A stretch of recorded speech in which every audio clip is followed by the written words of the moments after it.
Hey everyone, welcome back to UX Design to Win in Business. My name is Nils, I'm co-founder at Dinghy, and today with me is, again, welcome back to the show, Nosy, our UX researcher. And today we're going to talk about, what are we going to talk about? So, today we're going to talk about why personas suck and how we unsuck them at Dinghy. So, how do we make them better and more usable? Yeah. Awesome. Yeah, so for people following this podcast, this probably makes sense. For everyone else, we had a show last week where we started to talk about personas and marketing personas, generally making an avatar for whoever is your target group who you're trying to sell something to. And we basically summed up why general approach of having personas that we see commonly in bigger organizations today is most of the times not necessarily super helpful. And today we will guide us through how we're approaching to make this better.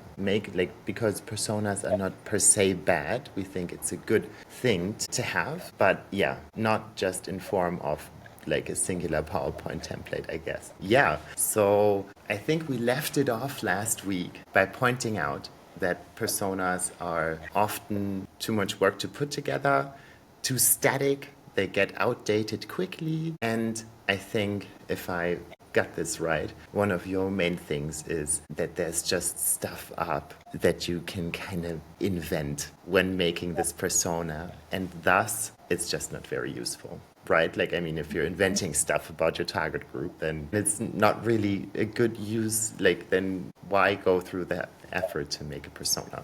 Right? Cool. So, yeah. How do you think are we going to make personas different? Yeah, good question. So I don't have the exact answer, but I do have the answer of how we create personas at Dinghy that makes sure that it solves for those 4 points that you mentioned. The way in which we do it has been tried and tested to ensure that it's not as static, that it's continuously changing and evolving as per business target audiences, that it is continuously updated, that it is informed directly by different forms of research, and that it is as accurate and close to your actual user as possible. So, from the past podcast that we had, Yeah. it is though we were completely against personas, and like you mentioned, Niels, that's not the case. Yeah. We just uprooted the 4 issues that we found with personas, rethought it, looked on how to fix those things, and then came in with a new and specific way to tackle creating personas. Yeah. Hey, and before we dive into those individual points, could you maybe do like a little recap for our listeners on like assuming we have a good persona, like you have information at hand, what does it help you with? Like what's the point of this Yeah. entire thing? That would be, I think, cool. So the point of a persona is to bring you as close to your target audience as possible, to put you in the shoes of your target audience, to help you empathize with your target audience, to understand what are their behaviors, what are their attitudes, how do they want to be reached, what's their target audience, what's their demographics, what their psychology is. By knowing these things, you're able to really create products and services that meets your target audience's needs. So that's the base level need of a or function of a persona. It's like a guideline. Like a Exactly. guideline for everyone in your organization. Like I said marketing persona, but it's probably even for more people than Yeah. marketing. Yeah, Yeah, right? definitely it could be used. So I know that it's originated in marketing, but because it was so helpful, designers took it, UX designers took it. People across business just saw the need for having personas in order to empathize with your users. So it's a great practice. And it really does help answer a lot of questions that your team might have. So yeah, there is marketing personas as well as in our field. We use normal like day-to-day daily design personas. I don't know if that's a term, but yeah. Yeah. Well, I think so. I guess why I'm so interested in unsucking personas is that like that is sort of the story that I've been telling on this podcast, I suppose, since we started. Like Dingy for me, took this fundamental pivot at the point where we stopped assuming stuff between the parties who were not the customer and started, well, to gear everything towards the target audience and to take ourselves as the designers one step back, and even the customer, like our customer who approached us to help with a website, an app, anything, a digital product, even they sort of had to step off, the pole position and arrange with the thought that we're not doing this for ourselves. Like, we're not doing it for us at the agency, the least. Like, and we're also not doing it necessarily for the customer. Like, if you have a marketing website, it's not for you. You're sold. It's your business, right? You're doing it for the other people. And so if I imagine personas coming out of marketing, then I guess I can see how that happened. Like, I guess the classical business model is somebody went ahead and made something, started to make TVs or fridges or whatever. Like, they made something, and at some point they wanted to sell more, so they started to make advertising for it, right? Like, I think that's the very classical way how products were made and are probably also still made till today. And our big point is that that's a way to go about it, sure. But I think even in advertising, they say it's so much easier to sell a good product, right? And so I think personas are super exciting for me if I imagine that there's the possibility to have your entire organization work towards your target audience without conducting user research all the time. Like, I think that is a different story that we're going to talk about in the future, because I do believe that it's a continuous activity. But so if a persona can be this guide rail, or this, even maybe this North Star sort of thing, that whatever you're doing, ask yourself, is it for this? Like, are you talking to this profile? So that's how I think product development can be much quicker and much more successful, right? So yeah, cool. But then let's dive in. Let's dive into the individual aspects. Where do you want to start? Cool. I think we can start with discussing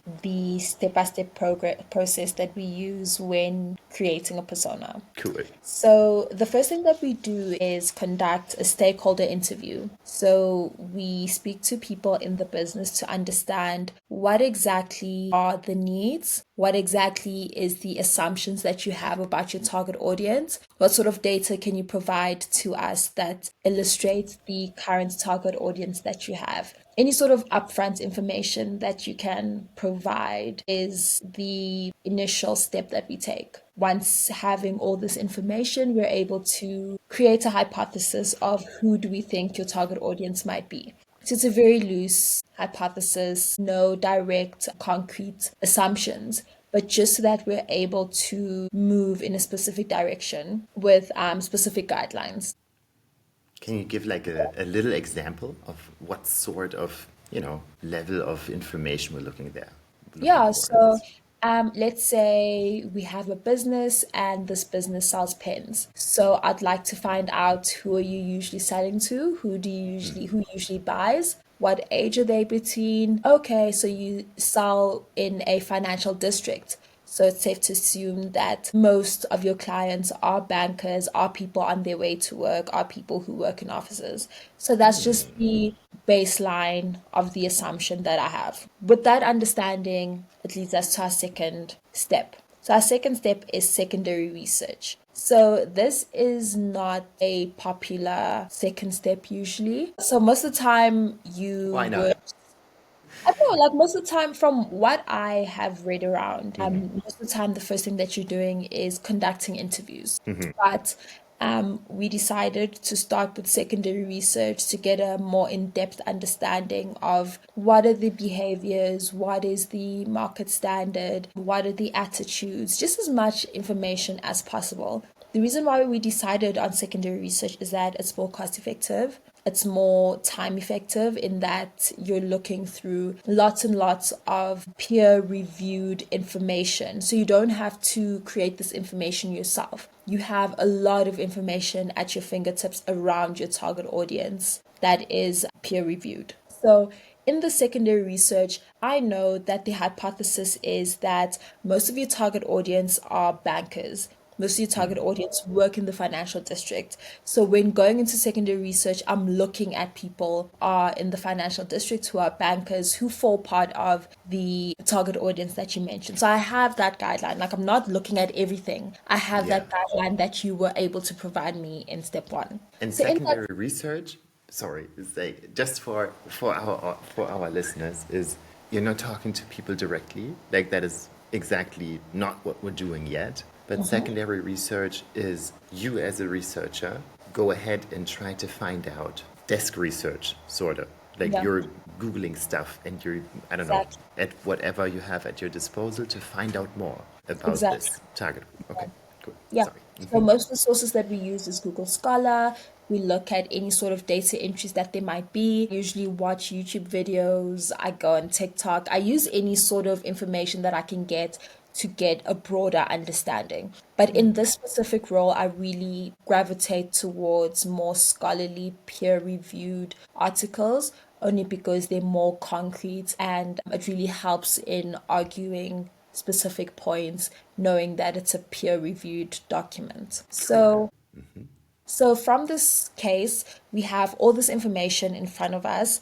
That's when we start creating themes, looking at what are we finding out, and from this information, we create a literary review. So literary review is basically a document based on all your readings that illustrates specific points and findings that you might have. So in the literary review, I might state that such and such author argues that bankers tend to use black pens because it is more acceptable when jotting down or when writing on government official papers. Black pen is the industry standard. So this is a finding that I've gotten from my secondary research. In the literary review, I write down all my arguments, all the papers that I looked at. It has the biography, it has the authors, it has the years, everything, so that you, Nils, when you go back and you're reading this literary review and you want to know where did I find the information that bankers use black pens, you're able to go to the exact source and find this information, right? Right on. Yeah. Yeah. And what's the like someone who's like is the literary like all of that review step like anything that happens in secondary research is that already interesting for people looking for the persona result? Like if I'm, I don't know, someone else in the organization inside of the design department or whatever, is this also like an artifact that is already something I could keep close to me? 100%, 100%. Because when I was actually doing secondary research on personas and digging into some of the critique that designers specifically have about personas, they mentioned that when they have a persona, they don't really know where is this information coming from, what is the context of this information, and how can it be used to design better, as well as consider business needs better as a designer. So having this literary review, you're able to one, go to the context, see the specific source that was quoted, as well as just have a academically sound piece of document that helps you make decisions. So at the end point is having a persona, but just taking a few steps forward in this discussion, the Yeah. main objective of the way in which we conduct personas or create personas is that we want you to be able to always go back and find sources. We want you to know where this information is coming from. We want you to be able to update it from the exact source moving forward. So as this conversation goes on, you'll be able to see that it's sort of linear process and you can go back and change certain things, and in return, like it will roll forward and change things in the future. But it's a Got bit it. confusing. I can imagine where you're going with this. Yeah, I'll explain it perfectly. So, yeah, so back to your question. you can keep this document close to you when you're trying to understand the content or find the main source of where this information is coming from. So first step, stakeholder interview. Second step, secondary research. Third step, literary review. So at the step of literary review, you would have an understanding of who your target audience is, what are their behaviors, what are their attitudes, what are everything that you want in a persona, you'll probably have in this literary review. And this, Really? yes, Yeah. really, yeah. Awesome. Yeah, So that is actually kind of surprising. Like I was, like I was imagining that. So I'm the stakeholder, and I talk you. I don't know. I've been selling pens for a while, right? And I want a persona in the end, like, or I'm not even sure if I want a persona, but I want everyone in my organization to kind of know what they're doing and why, I yeah, suppose, right? And so there is this possibility of putting together this avatar for my target group, sort of like this, to have all of this information. And so I talked to you about pens for a while. I say, Nosipho, this pen, that pen, black, red, like you can't sign financial contracts with, our product line of rolling glitter pens. So, let's focus on the serious products and whatever. And you yeah. go away and do all of that secondary research and Mhm. come back and have, well, sort of behavioral patterns already and these sort of things. I think, and without talking to a single person yet, like you could just do most of this. I think that's pretty cool already. Yeah, yeah. Also, what's interesting to bear in mind is that from the sources that I've used, the reason why I really gravitate towards scholarly articles is because if I'm quoting from a specific source, that author of that source has done the interviews. So I'm already cutting a step. For you to do an academic piece, you're usually interviewing and speaking to a lot of people. So that in itself is validated. So if you're saying black pens work, I know that you've spoken to 300 people to understand that black pens work. And you didn't just That's state it in your blog post or whatever. exactly, Yeah, exactly, cool. All 100%. right. Exactly. Yeah. So we have this literary review and understanding that designers don't have time to read, business doesn't have time to read, product owners doesn't have time to read. That is not the final artifact. That's just the basis of the artifact. We have this literary review, we'd still like to validate it with your actual customers. We want to ensure that what we found out here is correct. So we enjoy bringing our stakeholders on for this wild ride. We present these findings to you and then say, hey, look, we need to speak to your target audiences. From there, we enter the validation process of validating the hypothesis of black pens, of your target audience being predominantly people who work in the financial district. We speak to your target audience, we interview them, we ask them questions based off of their behavior, their needs, their wants, their everyday life, what sort of brands they usually like, what sort of pens do they usually like, what sort of paper do they usually like, do they type, do they use pens? Just general questions just to find out as much information as possible that will help the business know their target audience and customer, as well as either validate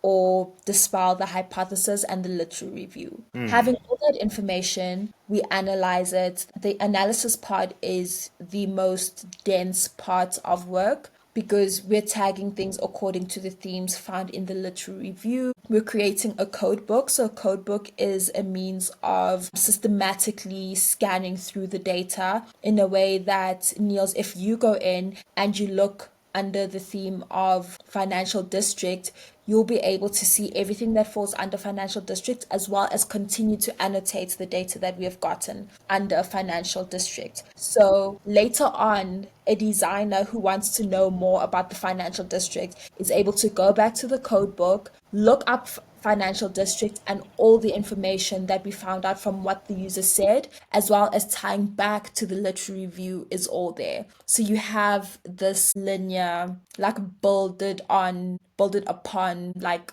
I'm not to explain it, like this linear scale of doing things. So you Yeah, can you always can you can see how it came together, I suppose, right? exactly, And Exactly.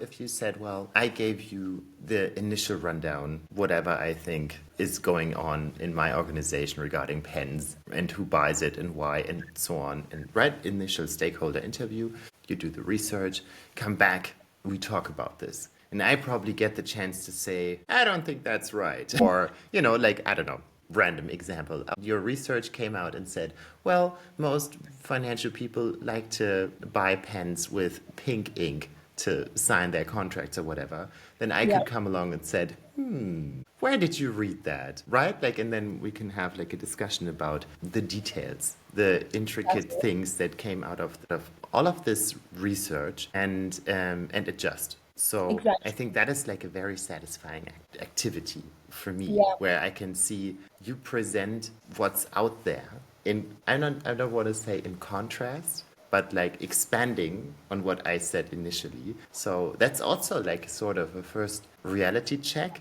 I suppose, right? Because it's not random TikToks. It might also be TikToks, but if it's, like information that's been backed up by scientific research, then I might go and be like, really? Um, and you can probably pick your moments where you think this is definitely wrong, or I want to know more of why I might have been off with whatever I had as a mental model in this yeah. specific area. Cool. Yeah, so the way in which we create personas allows for that. It allows for that discourse to see that this was my assumption, this is what literary says, this is what your target audience says, and you're able to see that proof. So, whilst I was doing general research on why personas are great and why they aren't, and what are some of the constraints that teams have, they mentioned that they don't know where this is coming from and why they have these ideas surrounding a specific thing on the persona. And by doing it in this way, a designer can say, I don't know why the persona says this. They're able to go back to an interview where their target audience is saying that I want a pink pen. They're able to go back to the literature where it says users prefer pink pens. So all the proof is there and they understand why it appears on the persona. So, If I ask about, so now I have this imagination in my head where, so usual, as we discussed in the last episode, the usual form that a persona comes in is like, I mean, we made fun of it, but it's still the reality that it is this one PowerPoint slide, right? There's this slide and it's crammed in with information.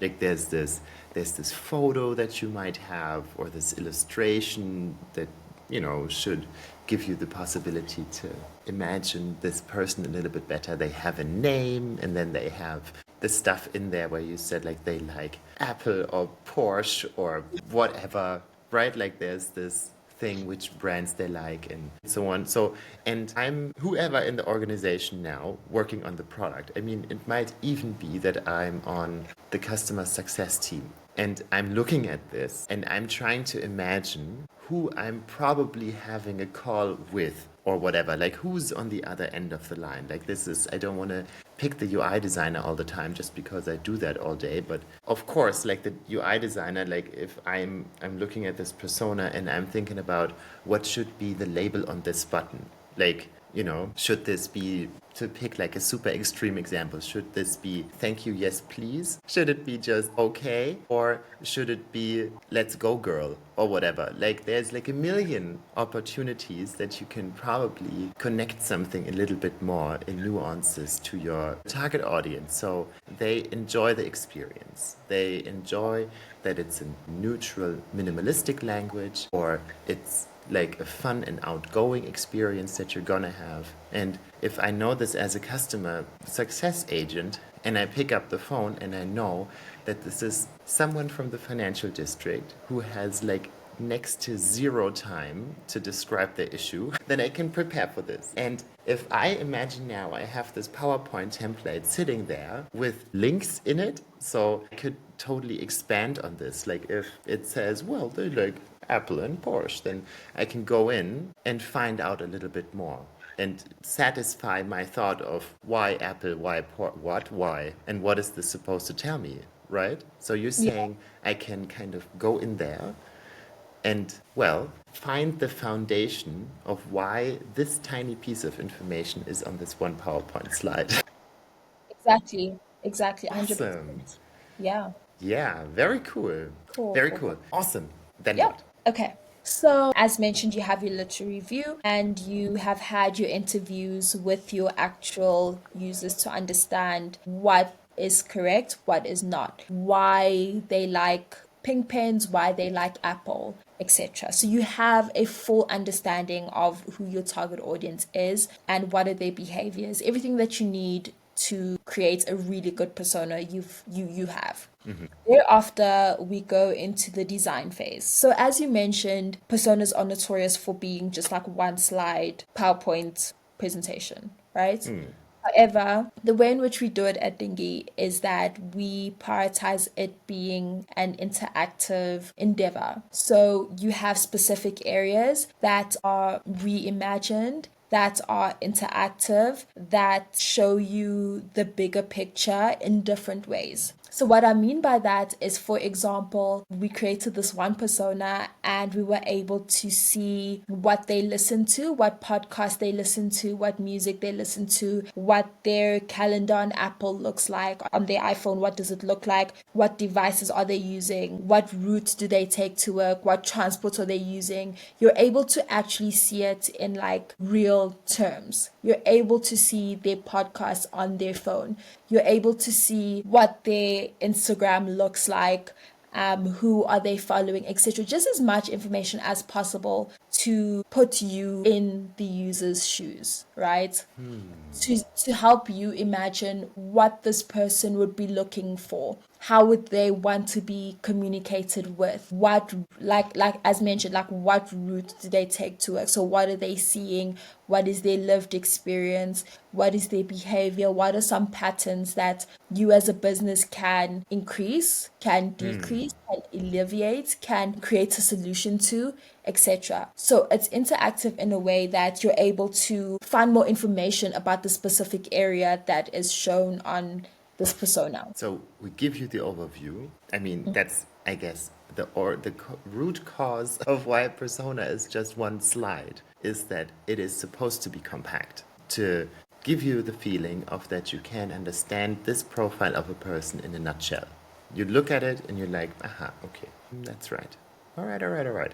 And so what we're adding here, the possibility to explore the different areas that we have. Like, why is the information here that is being presented and so on? And I think that makes total sense. I think that makes total sense to me. If I have like 5 more minutes to prepare for something and I can just click around a little bit and, you know, have like I guess it's like checking something online, only that you're in the confines of this defined persona, right? Like, it's probably, imagine this to go like on Wikipedia or whatever, only that you can't go nuts and end up at dinosaurs. Like you're Yeah. just like in this area and can go around. And this interactivity, sure, you still need the overview. Like, you need this one starting place that you look at and you're like, yeah, I'm working for this profile today. But if you can discover yourself, I think this discovery process, like to sort of work through your own curiosity a little bit, is imagine it like being the difference of just listening to something or to summarize it yourself, to have like a better understanding in the end of what you're going. That sounds super exciting. So is this, I don't know, a website or something even? Yeah, so it all depends on what the business need is. So it could be a website, it could be a presentation, it could be an app, it could be whatever business requirement is and what works for example, a customer sales success agent. So a website might work well for them or a embedded link into their already existing platform that might work for them. So it all depends on what the business need is. So like we could probably even integrate this into like a internal SharePoint site or something Exactly. like this. right? Like it doesn't have to, it's not like it's this new invented SaaS that you just have to pay additionally for and have, I don't know, people log into or whatever. So we could totally integrate this into your infrastructure that you have going on already, or in the places that people work with already. Exactly that. Yeah. So when having this fully interactive persona, we're able to also ensure that you're able to update it however often you need it to be updated. So one critique that was recurring in the research that I did, as well as our conversation last week, was that personas tend to be updated. They tend to be several years old and they're not updated as often as possible, as well as it's the cause of it not being able to be updated as often as it should be is that persona creation is quite tedious, it's time consuming, it's expensive. Like there's just a lot of things that go into creating a persona, which obviously makes sense as to why it isn't updated as often. And by Yeah. using this method, we're able to go in and update specific things. So let's say you find out that you as the pen business, you've moved locations and you've moved to a place that has both the financial district, but also you have a new target audience or an updated target audience of the bankers that used to come in were usually 20 to 30-year-olds, but now you have more senior people who are coming into the pen shop. You have people between the ages of 50 and 60 who are coming into your business. You're able to update it straight from the literary view. You're able to update it according to target audience, and then you're able to update the persona directly. So you're able to make more rapid decisions based off of secondary research as well as interviewing a set amount of people. So let's say you want to specifically focus on this target audience, you're able to interview specifically 10 people. All the personas don't have to be redone and reimagined. So only specifically new findings can be updated and changed. Yeah, that's a way in which we tried to account for personas not being updated regularly. And so, something that, well, working for your target audience and to sort of align your entire organization towards this goal is one of the foundational things that we talk to our customers about, right? I mean, it's probably no secret that at Dinghy, since we made this shift and this realization that it just everything is so much easier when you're alignment of where you're going. Like this is, I mean, and this is also, I think, this can't be a surprise for anyone as long as you have a goal that you're going towards and everybody is going in the same direction. Everything is so much easier. So if you're starting, enable product development in general alongside user research of whichever form. Then, and so from what you said, this whole having a persona thing sounds to me a lot like, yeah, you have this framework, like this little database of facts about your target audience. Do you think it might also be possible, let's say you're doing user research for a specific feature development, like you're not even in persona land right now, you're just doing something else. Can you kind of reuse learnings from that session to put back into your database, you know? Of course. Yeah, so let's say you want to reuse learnings from the literary review, right? And you've come to understand that businesses' target audience isn't thoroughly aligned with the newly found out target audience. So taking it back to the example of pens, businesses' assumption was that pink pens is what people use. Through the secondary research as As we well. all know, Exactly. financial people love pink pens. I love pink pens. So through the literary review and the talking to your target audience, we understood that okay, they actually like black pens. Going into future usability tests, I already have established that they prefer black pens. Now I'd like to understand in which context are you using these black pens? What shade of black pens do you want to use? What sort of paper you're using these black pens on so that we're able to design a black pen that runs smoothly on this specific paper. So not only does it inform persona, the work done when creating these personas can be used in future projects, not only for researchers, but for customer relations agents, for product owners, for business, just like a source of information that is validated that can be used to make decisions in the future. And so now I don't know, I'm mentally going through all the projects that we're on right now, that we built in the past. And I think the main, I don't know the main, but like an important thing about user research, or like a discussion that I always had someone at an agency offering services, whenever I said, look, we should also do user research, then business owners or decision makers just came back with the concern saying, well, I'm not sure if we have the budget for it, or if we have, will this expand the cost? Will this take longer? Just because this is the whole point of this podcast, that we're trying to bridge the gap between the worlds of, I think, business-driven decision-making, product development in general, where and how can you be as successful and as fast as possible? Like, I think from an agency's perspective, this is obviously our main goal too. Like, we want to get through individual jobs, we want to make our customers successful. Like, we only win when the customer wins as well. Right? So whatever we suggest is never going to, just take longer for the sake of us earning more money from you. Like, we are only successful in the long run when you come back the next year and do more stuff with us, right? And Yeah. so if we suggest any sort of research activity, then because we genuinely have seen that product development goes smoother, faster, and in the end, much cheaper than if you just don't do this. And in the example of personas, like now, I think this is a point where you can imagine that if you're generally like like you turn into this research-driven product development organization where you have this central repository of knowledge about your customer, then you don't have to specifically go out and make a persona and then 3 years later, when people start to complain that the persona kind of doesn't work anymore, invest the money again, do the whole shebang again, and so on.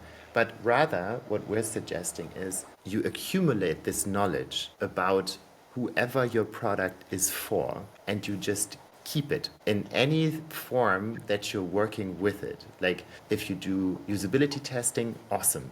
Then check your repository after if there's anything to update that you learned from it, right? If you do specific persona research or market research or any sort of whatever, you can just enable this reflex, like this habit of whoever you are in the organization who just learned something about your persona. And if you were at a trade fair and just talked to all of your customers, then you, as even the sales rep, can go back to this repository, can browse through it and see if this still matches with the mental model that you just built up during your trade fair. And if you get into this work mode, then you will find that there are fewer discussions on which features to build next, on which features to retire, on how the whole thing should look and feel, on what the website should say, on which ads to run, on which social media platform to be most active on, and all of that sort of stuff. And that is just so enabling and relieving that you're not stabbing in the dark anymore. And so this is, I'm sure, like a huge paradigm shift for most existing organizations, but it's absolutely worth it. I think this is why we're here, and this is what the whole message is in Yeah. terms of research. Yeah. To go back to the point, you made a really good point that the persona can and should be updated by any other sort of information that you come across that might not still relate to the persona, to ensure that it's constantly updated. So we want to think of the persona not as a static piece of information, but something that is constantly evolving, something that's constantly changing. It's a living and breathing artifact that can be updated and should be updated regularly to ensure that you as a business are as close to your target audience, your customer, as possible. So that's what we're trying to do with this persona, to ensure that everyone in your business is able to relate and empathize with your customer, so that you're able to continuously build very useful products and services. Awesome. Yeah. Perfect. Thanks for taking us through the process of how to make this. I think just to learn about this just demystifies the whole thing already to a certain degree. And excited to share more concrete examples of business successes in the future, where organizations turned around a little bit and focused on developing their products around this type of knowledge. Yeah, I'm 100% certain that this is where we're going, especially in the whole, with AI technologies on the rise. I'm actually sure that that will help this cause a lot. It will help to make this information more accessible to everyone inside of your organization. And it's also the only way to actually build this consistent brand in the end that your customers out of the ever-growing internet will trust and come back to. Yeah. So, because much more than in the past, your customers have to have the feeling that you know who they are, because otherwise they will just go somewhere else. Awesome. Cool. Thanks again for the session, and hopefully see you in the next one. Cool. Thanks for having me, Nils. All right. Bye. Cheers.